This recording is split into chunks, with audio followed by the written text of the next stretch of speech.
Apakah kita sebagai pemilik tanah boleh menebang tiang internet yang berdiri di atas tanah kita tanpa izin?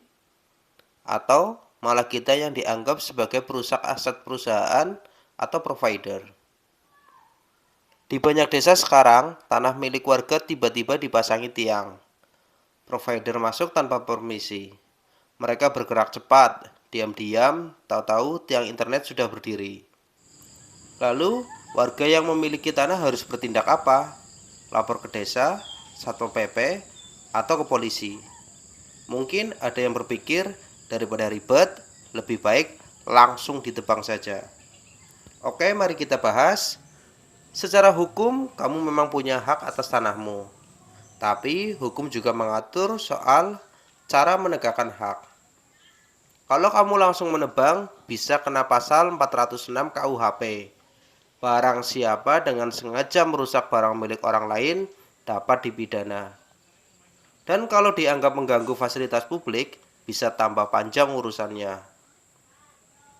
Jadi bagaimana caranya agar kamu bisa bertindak tegas, tapi tetap aman secara hukum? Yang pertama, pasang papan peringatan. Ditulisi, tanah milik pribadi, dilarang memasang tiang tanpa izin. Yang kedua, kirim surat tertulis ke pihak pemilik tiang. Beri tenggat waktu, misalnya 14 hari.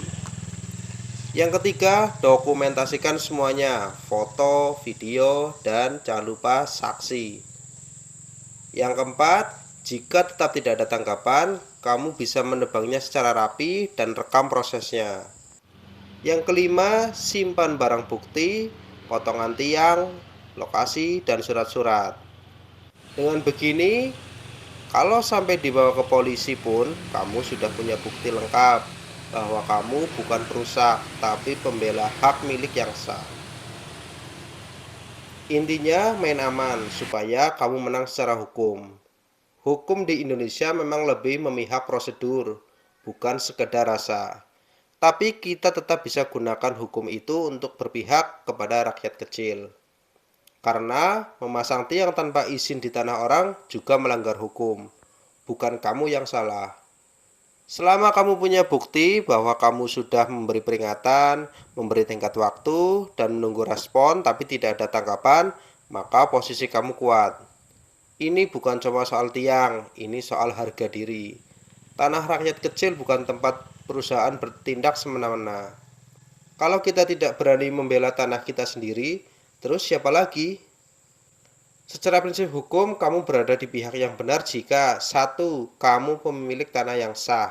Yang kedua, ada benda asing atau tiang yang dipasang tanpa izin. Yang ketiga, sudah diberi waktu dan peringatan untuk dicabut. Yang keempat, tidak ada respon, bentuk pengabaian terhadap hak milik. Maka, tindakan kamu untuk membersihkan tanahmu sendiri, misalnya menebang tiang dengan cara aman dan tidak merusak sistem publik, bisa dibenarkan sebagai bentuk perlindungan terhadap hak milik pribadi. Komen di bawah kalau kamu pernah mengalami hal serupa. Bantu share video ini agar semua orang tahu hak milik pribadi harus dihormati.